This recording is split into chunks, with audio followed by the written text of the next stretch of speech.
It's nearly there. You never guess what? My dad come in and he was like, he wants a shower, and I was like, no, I can't get out of the bath.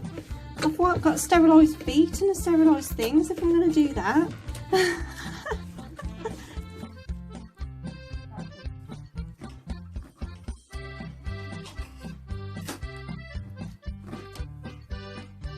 I've now got my puree, which is a dark crimson red.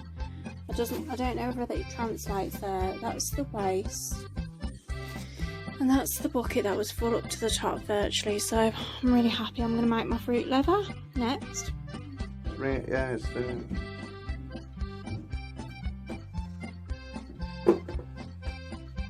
So there's loads of your sweaty feet in it. No.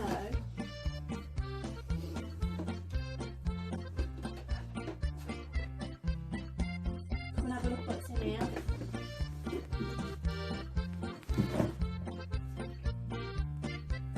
Is that all it is? Just trodden fruit? Yeah.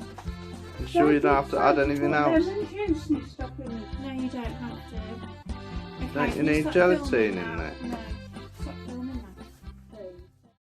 I just wanted to show you my fruit leather.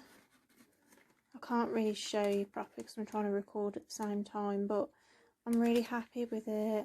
So I'm going to cut it into strips and store it in a jar. I think it took a bit longer than I thought because I'd got more in the oven, but this one's turned out the best. As you can see,